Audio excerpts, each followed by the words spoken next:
All right, we're going to pull away from Nicole and take you back to Dadeville, Alabama, where officials are giving an update on the deadly mass shooting that left 4 dead and 32 injured at a Sweet 16 birthday party. Here in Dadeville in Tallapoosa County. On Tuesday, April the 18th, at approximately 8 p.m., the Alabama Law Enforcement Agencies, State Bureau of Investigation, officially arrested and charged Reik McCullough, 17 of Tuskegee, and Travis McCullough, 16, also of Tuskegee, with 4 counts of reckless murder each. That's 4 counts of reckless murder each. And I really want to, before we go any further, I absolutely want to thank this community and the information that was provided. And I also want to reiterate how important it is going to be for you to continue to do that. Please understand, with a scene and a violent act, with the violence that went on and the magnitude of what happened, we are absolutely still in the early stages of this investigation, okay? This is absolutely the beginning. This is not the end. There is a tremendous amount of work that is yet to be done. We're going to continue to do exactly what we've been doing. We're going to be very careful with everything that we say, with everything that we do, because we absolutely are going to stay focused on the families and the victims. But we're going to need the public's help when we do that. The other thing I want to point out, if you were at the venue that night, so if you were physically at the venue and you have not come forward, meaning you have not contacted law enforcement, please hear me. I absolutely want you to do that. We need you to come forward for these families, for these victims, okay? Please, I want to be clear, okay? Make no mistake. This is Alabama. And when you pull out a gun and you start shooting people, we're going to put you in jail, okay? We're going to do that because we're thinking about the families. We're concerned about the families.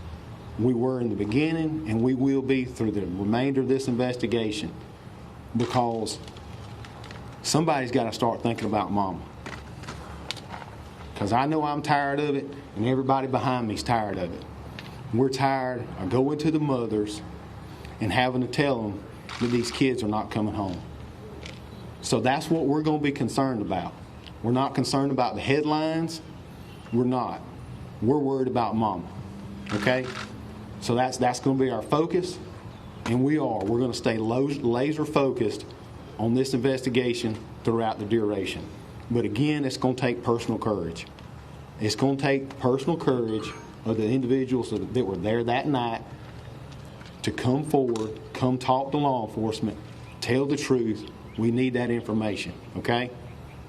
I'm now going to turn it over to the 5th Circuit District Attorney, Mike Segrist, for his comments. Thank you. Can you spell the names? Can you spell the names, please? We will send out an official press release with all the names immediately following this. Please hold all questions to the end of the press conference. Thank you. Good morning, everyone. My name is Mike Segrist. I'm the District Attorney for the 5th Judicial Circuit, which includes not only here in Tallapoosa County, but also Macon, Chambers, and Randolph counties. I know that there has been some frustration among our community and among media about a lack of information that has been provided up to this point. And I want to explain part of the reason for that. As a prosecutor, I cannot discuss the specific facts of the case. It's highly inappropriate for me to come out and publicly talk about that and tell that information. And the reason is being, defendants have constitutional rights. They've got to be tried by a jury of their peers inside this building. They have a right to be represented by counsel. And for me to come out here and give information about what's going on in the investigation, I can't discuss the details of that with y'all. And I apologize, but I hope you'll understand that. Nor can law enforcement. So we won't be discussing all of the details. I can tell you a few things about the process of what will happen next with these individuals. First, they'll be entitled to an anise law hearing, which is a bond hearing that will have to occur within 72 hours. The state of Alabama will be requesting there no bond. That's up to a judge to decide, but that will be the state of Alabama's position. After that, there'll be an initial court of appearance. Then there'll be a preliminary hearing, and then this information, depending on the outcome of that, will go to a grand jury. The grand jury system in Alabama and each circuit operates differently. Here in Tallapoosa County, the grand jury convenes twice a year, once in March and then once again in September. Once the grand jury is impaneled in March, they are still the grand jury for that 6-month period. We can recall the grand jury to present an indictment under special situations. That's unprecedented and hasn't been done that I'm aware of anytime recently here. This is an unprecedented situation. If we can establish the facts and are ready to present that, we will be asking our grand jury to come back in to present that so we can move forward efficiently and effectively. This is a very complex case. We mentioned 4 counts of reckless murder. Obviously, that just includes the 4 deceased that have been reported. Okay, we've got a lot more victims in this. We've still got 4 that are in hospital, 4 that are in critical condition. There'll be pending charges coming regarding all those. So when I tell you that this is just the tip of the iceberg and forthcoming charges, literally, we're going to make sure every one of those victims has justice and not just the deceased. I'd be remiss if I didn't just say a thank you to all the agencies, and I'm not going to try to name them all because there's been so many. Literally, every agency from federal, state, and local that has been involved in this, without the resources that they have brought to our community, we would not be where we are and have already made these first arrests here today. I will tell you that even though these are 16 and 17-year-olds, we will be charging them as adults in this. When I spoke to the press on Sunday, I started off by talking about the victims and the victim services, and I want to go back over that. We have information on our website, www.fifthcircuitda.org, that has information to provide to victims and victims' families.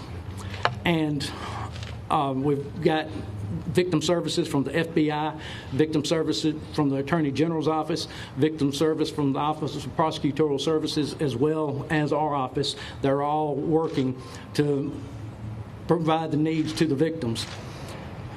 When we talk about the victims, it's not just the 28 injured and 32 dead. There were so many kids in this venue, and what they saw, they're victims in this.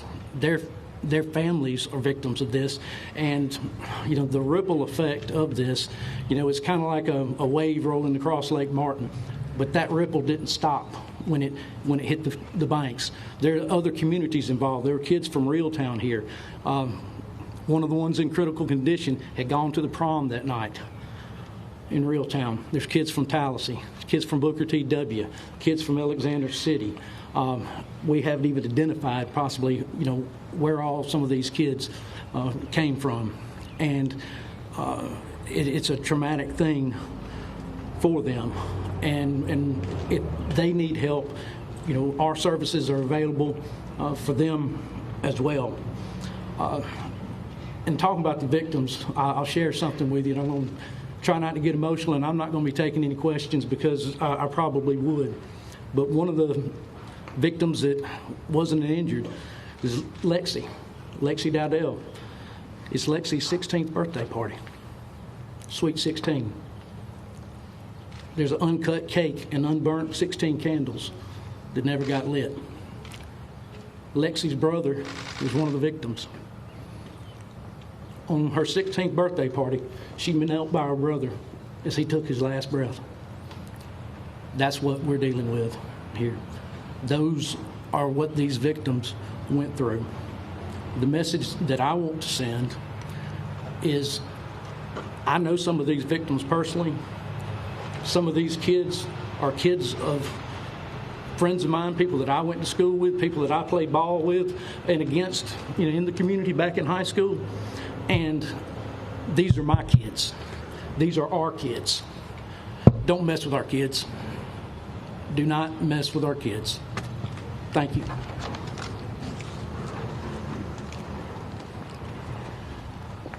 Good morning, everybody. I'm Jonathan Floyd, the police chief of the city of Dadeville.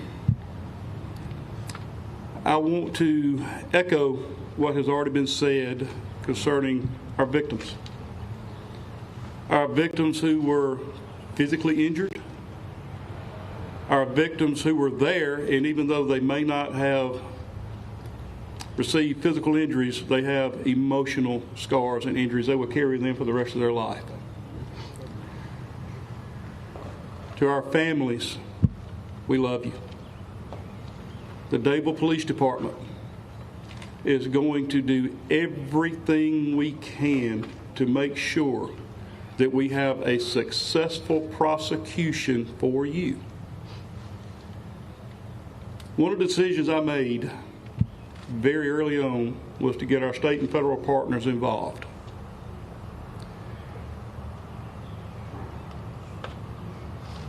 The resources that they have provided have been invaluable. I ask for patience. As you've already been told, this is the tip of the iceberg. This is the very beginning. But we have one chance to get this right. In a few days, most of you are going to be gone. Our community is still going to be here. Our victims, people that are affected, are still going to be here. We're going to be here with them. As the police chief, as a member of law enforcement, we owe it to every person affected to make sure that we're very slow, make sure we're very methodical, because as I said, we have one opportunity to get this right.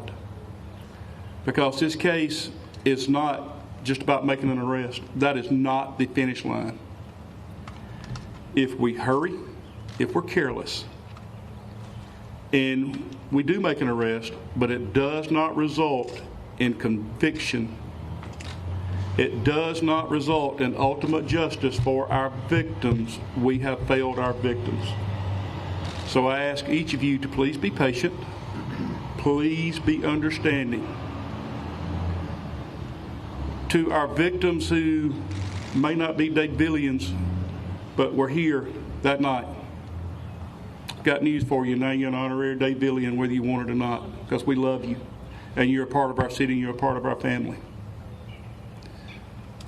I want to thank every one of you for your interest, for your concern for our families, for our children, for being here. There are too many partners to name them all.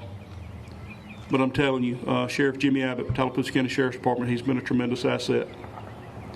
The Alabama Bureau of Investigation, SBI, State Bureau of Investigation, and the Alabama Law Enforcement Agency, ATF, FBI, United States Marshal Service, Alabama Fusion Center, just to name a few, not to mention our neighboring surrounding agencies. When I arrived on scene, you had sheriffs from other counties, you had police chiefs from other cities, countless officers and specialty units who came from other jurisdictions. They did not care that this wasn't their community. They were here because they have a servant's heart. So I ask each of you to please continue to lift us up. Please be patient, and please understand that when you email, when you call, when you text, and we do not give you a specific answer, it's because there's information that you want that I cannot reveal. Because I'm not going to do anything that's going to jeopardize this investigation. So I thank each of you for your time. I thank each of you for your understanding.